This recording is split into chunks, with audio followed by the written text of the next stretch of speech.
What's going on, you guys? Petplatypus here, and it's time to talk about Dragon Ball Super, episode 85. This was a pretty good episode of Dragon Ball Super.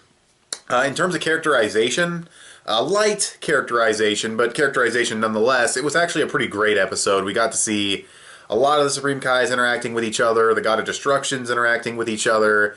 You know, we got the Pride Troopers doing their superhero Power Ranger thing. It was cool. Really good characterization episode, seeing all these diverse Supreme Kais, diverse God of Destructions interacting with each other, getting little tastes of their personality. I like seeing the rivalry they kind of have between universes and how it's like, oh, our universe has intelligence. It's like, oh, but ours is all about power level. We're going to win the tournament because power levels, and Toei taking shots at the fans. At least I'm going to believe it that way, but, you know, whatever. And the fucking, also just want to point out before I forget that the robot God of Destruction beeps like R2-D2. It doesn't sound exactly the same, but still, that's funny. But yeah, the other God of Destructions, they're cool. We actually get to hear them talk, actually hear their individual voices instead of just a big crowd of them. They sound how you'd expect, and their personalities aren't too distinct yet. Like I said, it's light characterization, but it's still there. It's cool to see that they're different from each other. It's cool to see all the unique character designs, them bouncing off of each other, saying, oh, we're going to win, or you're going to lose, or whatever, arguing with each other. It's cool. And then, of course, the Pride Troopers, same thing. Getting a little bit more from Toppo, getting introduced to that new dude who's kind of like, he kind of reminds me of Kano from Mortal Kombat with the eyepiece thing. He also looks Street Fighter-ish. I don't know who from Street Fighter because I've never played them, but he just kind of gives me that vibe for some reason.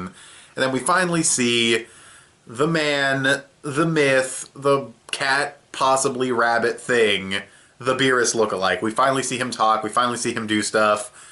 And he doesn't seem to be as powerful as Toppo or Jiren because he gets grabbed by this thing. Now, I don't know how strong this fucking kaiju thing was, but he seemed to be struggling with it. So he seems to be a speed character, not necessarily a power character. But power in the Tournament of Power, ironically enough, as Gohan pointed out in the last episode, is not all that matters. So his speed will definitely be an asset in terms of knocking people out of the ring, avoiding getting knocked out of the ring. So not too bummed out that he doesn't seem to be as powerful as Toppo or Jiren. Just the way that those three were, like, put together, you know, in the opening, it seemed like they'd be, like, the top three. And maybe they are still the top three, because they do all have matching uniforms.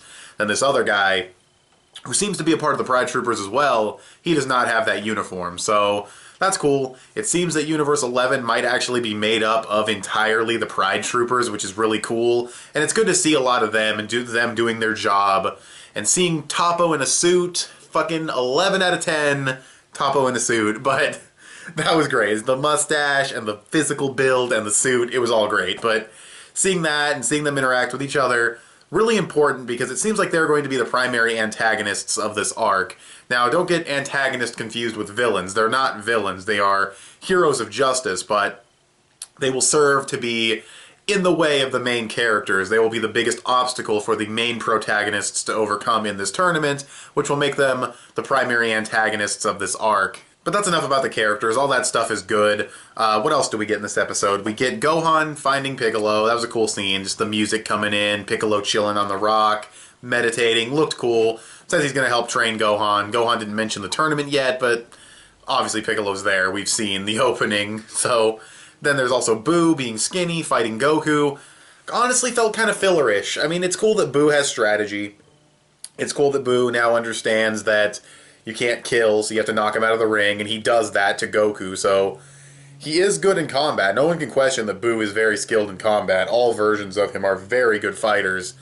So yeah, it's cool that Boo will cooperate. I think this scene does kind of justify, like, some of the people saying, you know, oh, you know, Goten and Trunks, you know, they're not going to listen, or they're going to goof off. It's like, well, what about Boo?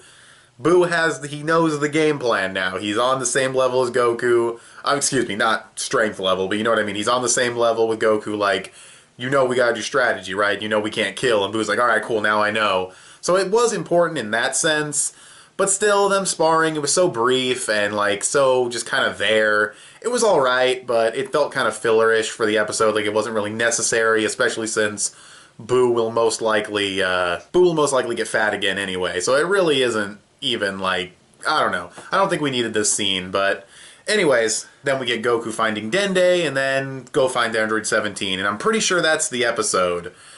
We do get... Oh, no, I gotta mention this. Champa and Vados. Champa and Vados were good in this episode. Champa was his usual funny self, but he calls Kaba and he says he wants more Saiyans, and Kaba has like this horrified look on his face. Now, is he just kind of like, oh shit, Champa's fucking yelling at me? Or when Champa says, I need a stronger Saiyan, is Kaba thinking about you know who? We don't know just yet. Again, he could have just been kind of like having a stressed out expression because Champa, the God of Destruction, is yelling at him. But if he was thinking of fucking this new character, this new female Broly, that is kind of cool. A little tiny bit of foreshadowing. And then also, after the Supreme Kais have this meeting, which pretty much goes nowhere, the Gods of Destruction have a meeting.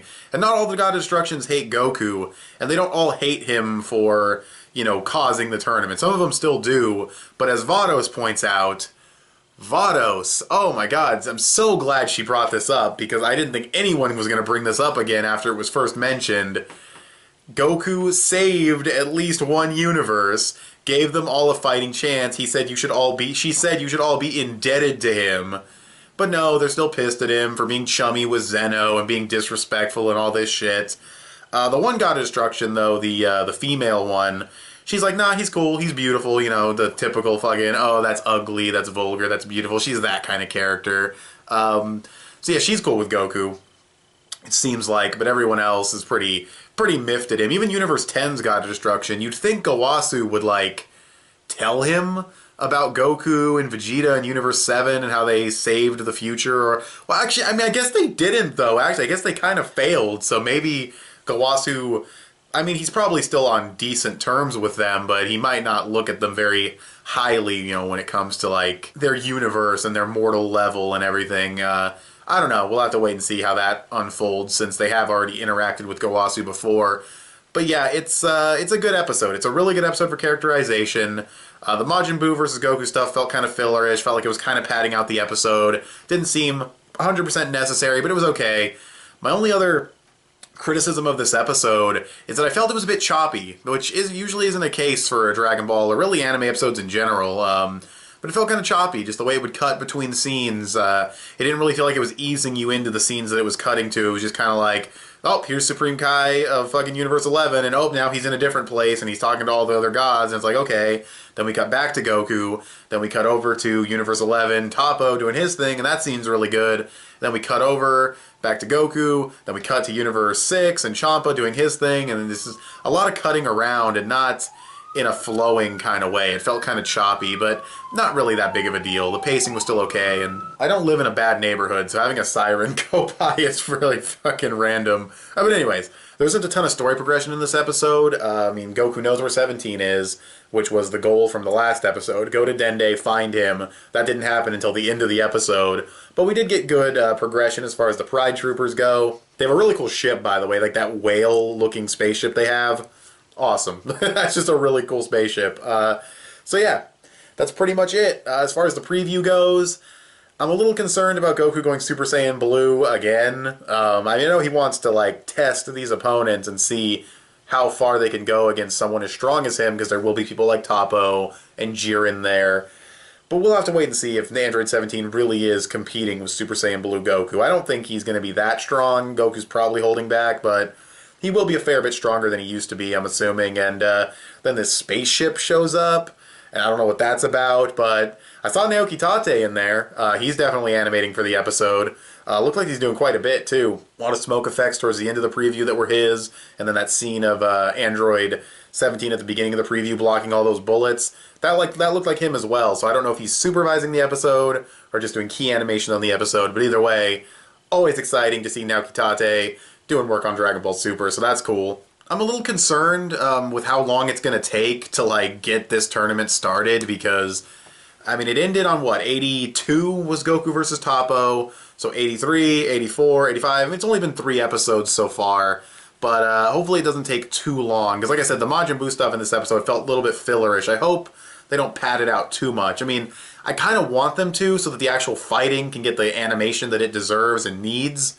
But at the same time, you're also filling these episodes with fighting between Goku and Buu, which was decent. That's another thing to mention about the episode. The animation was decent.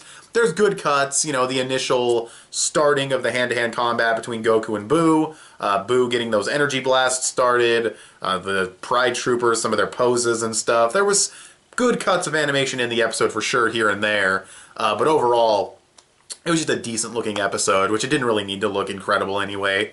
So yeah, the point I was getting at, though, is that if you're going to fill these episodes like Krillin versus Gohan, Goku versus Krillin, and all this shit, if you're going to fill these episodes with action too, then that kind of defeats the purpose of, like, doing conservative episodes so that you can get a good episode buffer so that the actual tournament looks really good. But who knows? We'll see what they do. We'll see how they handle it. But hopefully this doesn't take too much longer. I could see maybe, like, 2-3 more episodes of gathering the fucking fighters, and then let's get this tournament going. So, with all that being said, I'm going to give this episode like a 7.5 out of 10. It's a good episode, really solid characterization, for a ton of characters, really. There's all the Gods of Destruction, all the Supreme Kais working off each other, the Pride Troopers, seeing them, Goku's on his way to get to 17. It's very minuscule story progression, but it's there. Gohan, he's with Piccolo now, they're going to start training, a little bit of story progression there.